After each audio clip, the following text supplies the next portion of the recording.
जो भी मेरी बेटी का वीडियो देख रहे हैं हाँ।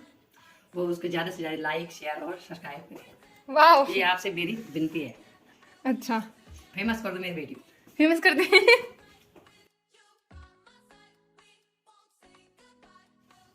तो good morning guys, hope you all are fine and doing well. Welcome to new blog. तो कैसे हैं आप सभी और कैसी लगी आपको मेरी कल की ड्राइंग, ये भी बताना ज़रूर।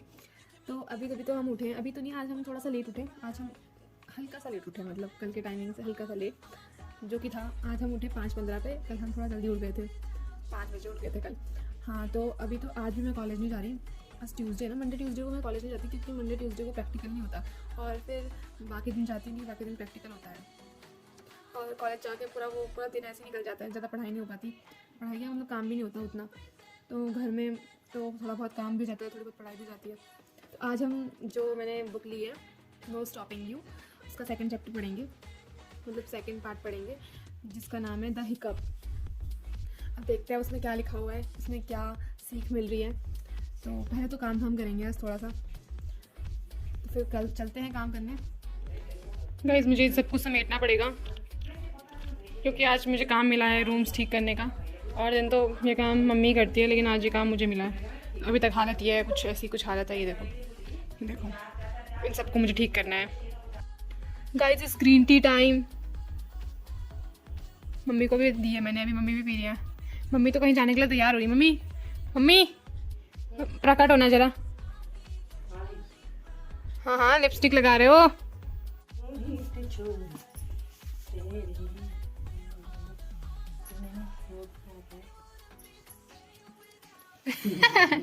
परफ्यूम चाहिए आपको? ग्रीन टी कैसे हो रही है? कुछ कहना नहीं चाहोगे? आज क्या कहूँ?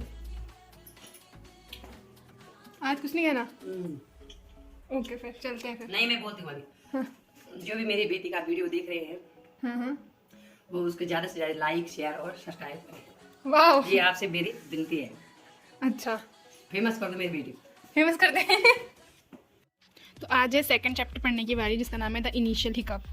तो ये पढ़ते हैं और फिर मैं आपको इसकी समरी बताऊंगी।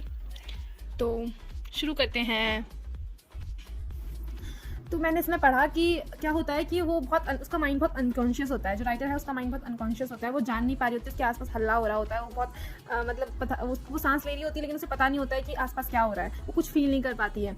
और फिर उसकी आंखें बंद हो जाती है और जब उसकी आंखें खुलती है तो वो देखती है कि उस पर उसका पैर फ्रैक्चर है, पूरा बैंडेज से लिपटा हुआ है, उसका हाथ फ्रैक्चर है, उससे ऑक्सीजन मास्क लगा हुआ है। और क्योंकि उसका एक्सीडेंट हो चुका होता है, वो कार से जा रही होती है और पता नहीं क्या दिमाग में क्या सोच रही होती है, और जिसकी वजह से वो ट्रक से टकरा जाती है।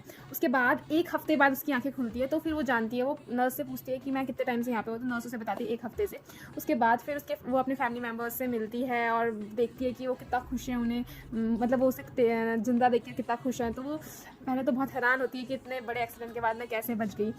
तो वो इस पूरी स्टोरी में ये बताना चाह रही है कि कैसे मतलब हमें एक ज़िंदगी मिली है, उसमें भी हम फालतू की टेंशन्स लेके हर चीज़, मतलब फालतू इधर उधर की टेंशन्स लेके, पास्ट के बारे में सोच के, फ्यूचर के बारे में टेंशन लेके और प्रेजेंट को जीना भूल गए हैं। हमको अपनी लाइफ को प्रेजेंट में जीना चाहिए और प्रेजेंट के बारे में अच्छा सोचना चाहिए, प्रेजेंट को कैसे बेस्ट बनाना है वो सोचना चाहिए। और सबसे बड़ी बात तो हमें दूसरों की लाइफ से कोई लेना देना नहीं होना चाहिए। अगर हम खुद खुश हैं तभी हम दूसरों को खुश रख सकते हैं। वैसे ये तो मैं भी सोचती हूँ कि अगर हम खुद खुश हैं तभी हम दूसरों को खुश रख सकते हैं। और उसने सोचा कि अब जो उसे एक नई अपॉर्चुनिटी मिली है ज़िंदगी को फिर से जीने की, वो उसको फिर से जिएगी, वो हर एडवेंचर करेगी, हर चीज़ करेगी, अपने भाई अंशु, अपनी बहन पूजा, अपने पापा के साथ टाइम स्पेंड करेगी। उसकी ममा तो इसमें उसकी ममा की डेथ हो चुकी है स्टोरी में।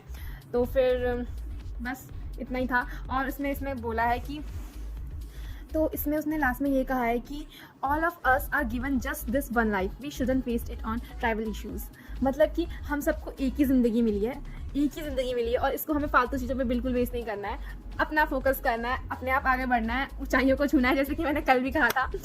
और सबसे ज़्यादा इम्पोर्टेंट खुश रहना है, मेरे जैसे। Learn something from me. तो गाइस, अभी तो घर में कोई नहीं है, मैं हूँ, अकेले हैं और मुझे अब खाना बनाने जाना है क्योंकि अब पापा आने वाले हैं। पापा बैंक जा रखे हैं शायद किसी काम से, भगवान जाने क्या काम से। और मम्मी तो मैंने आपको दिखाया था, मम्मी मार्केट जा रही है। तो बस अब मैं हूँ और दिव्यांशु भी आने वाला होगा थोड़ी देर में। तो मुझे खाना बनाना है सबके लिए, मर्फी को भी खिलाना है। मर्फी छत में है, मर्फी ना बीमार हो रखा है, इसलिए मैं बहुत दिनों से उसके साथ मतलब वीडियो नहीं बना रही हूँ। अभी जब ये वो ठीक हो जाएगा तो फिर मैं आपको फिर से उससे मिलाऊँगी। वैसे भी वो मेरा डार्लिंग है। गाइस मम्मी ने मेरे लिए नई विंचिटर ली है, देखो मैं अभी सो के उठ रही हूँ और मम्मी अभी मार्केट से आ रही है।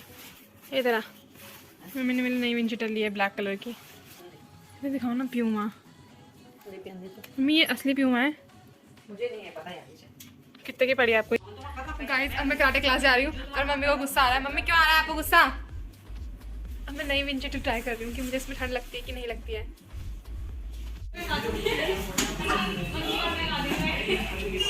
बॉक्सिंग वाले